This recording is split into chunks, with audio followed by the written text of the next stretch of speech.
Hello friends, आज का episode बहुत ही स्पेशल है।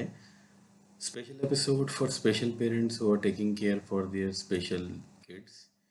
ये एपिसोड मैंने बनाया है ऑटिज्म से रिलेटेड। ऑटिज्म एस्ट्रोलॉजी में ऑटिज्म कैसे देख सकते हैं। काफ़ी मैंने खुद से ट्राई किया वीडियोस या कंटेंट पढ़ने की, बट मुझे ज़्यादा कुछ मिला नहीं। Then I found some horoscopes, और अपनी नॉलेज के बेस पे I have told you in my videos, ये सब हॉबी है मेरे लिए।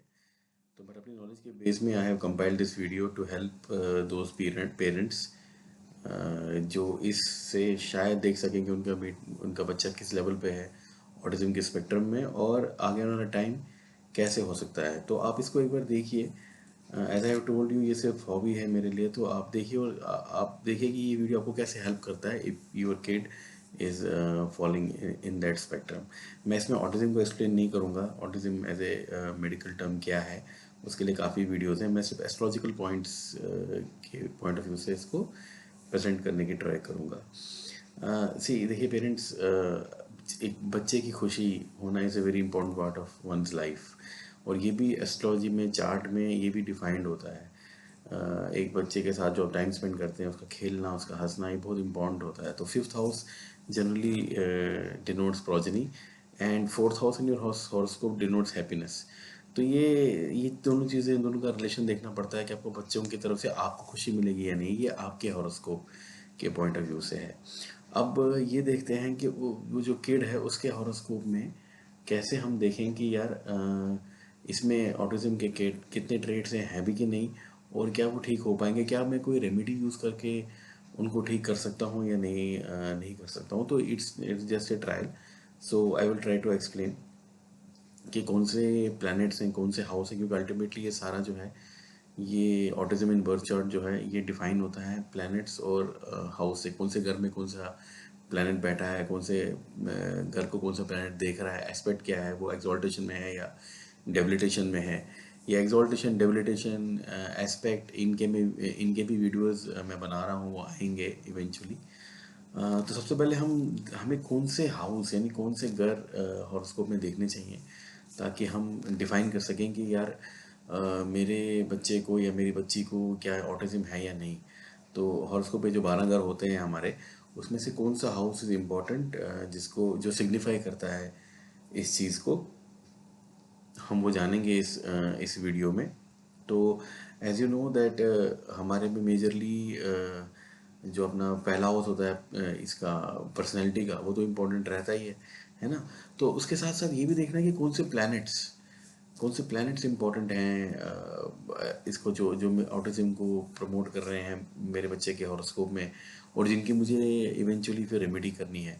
तो ये दोनों का कॉम्बिनेशन है, जैसा कि मैंने बोला कि कौन से घर और कौन से प्लैनेट्स, कौन सा प्लैनेट किस घर में बैठा है, फिर इस घर को वो कैसे एग्जॉल्ट कर रहा है या डेबिलिटेट कर रहा है, और कैसे फिर हम उनकी कॉरस्पॉन्डिंग जो रेमेडी है उनको प्लान करेंगे। तो ये सारे प्लैनेट्स हैं जिनको हमें देखना है, यानी mercury, Jupiter, Saturn, Mars. Mercury Jupiter बहुत इंपॉर्टेंट है क्योंकि मरकरी कम्युनिकेशन का ही प्लैनेट है, और ऑटिज्म में जो मेन प्रॉब्लम आप सुनोगे वो कम्युनिकेशन का ही सुनोगे, कम्युनिकेट करना, सोशलाइज करना। तो मरकरी को देखना बहुत ही इंपॉर्टेंट है कि मरकरी की पोजीशन क्या है, कौन से घर में बैठा है, एग्जॉर्टेड है या डेबिलिटेटेड है। बहुत इंपॉर्टेंट है जुपिटर। जुपिटर आपको विजडम बताता है। ऑटिज्म में एक सिग्निफिकेंस आती है कि मेरा बच्चा कॉग्निटिव नहीं है, तो वो विजडम वो जुपिटर को डिनोट करता है। सैटर्न तो हमेशा इंपॉर्टेंट है। ये हाउस हैं फर्स्ट, फिफ्थ, सेकंड, थर्ड।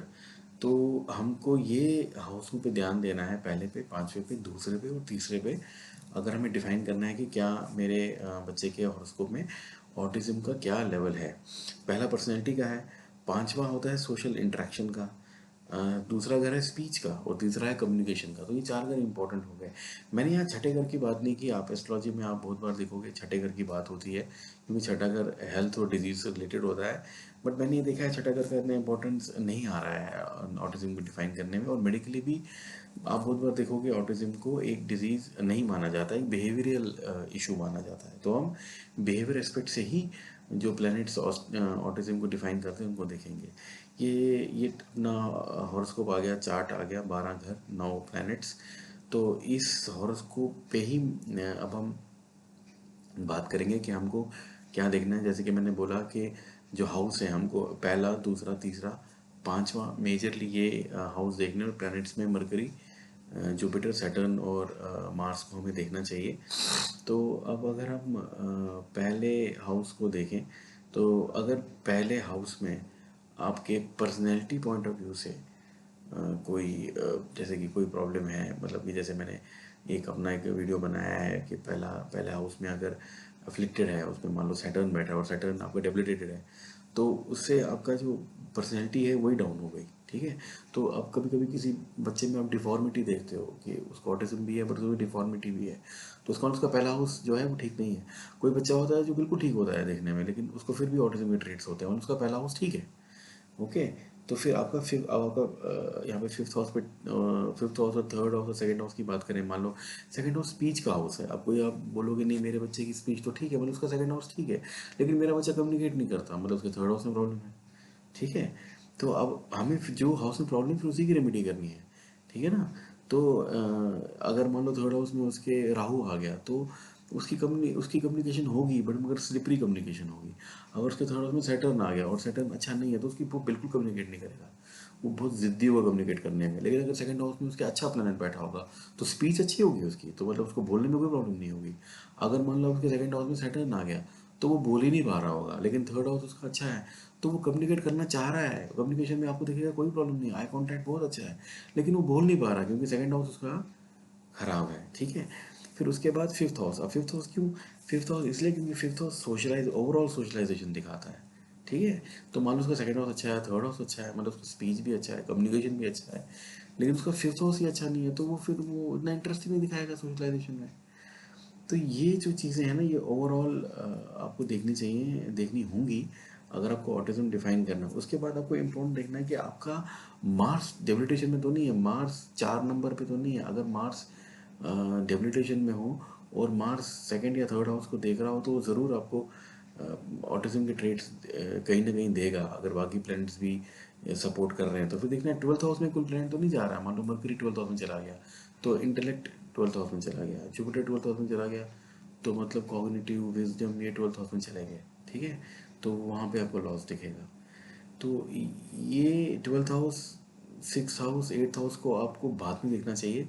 पहले आपको यही चार जो मैंने बताए हैं, फर्स्ट, सेकंड, थर्ड और फिफ्थ, इनको देखना चाहिए। अगर आपसे इनसे इंट्रोड्यूस नहीं हो रहा है, अगर मान लो फिर आप एट्थ हाउस में देखो, मार्स तो नहीं जा रहा है, मार्स के लॉर्ड तो नहीं है एट्थ हाउस का, या मार्स डेबिलिटेड तो नहीं है एट्थ हाउस में, तो फिर उसकी हाइपर एक्टिविटी बहुत ज़्यादा होगी, जो डेंजरस होगा वो खुद के लिए, एक्सीडेंटल भी हो सकता है वो।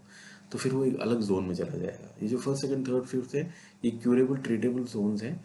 इनकी अगर आप रेमेडी करोगे तो डेफिनेटली ये ट्रीट होगा। आप प्लीज़ मुझे कमेंट करें कि आपको क्या लगता है, तो फिर मैं इस पर एक और वीडियो बनाऊंगा with remedies also. Thank you.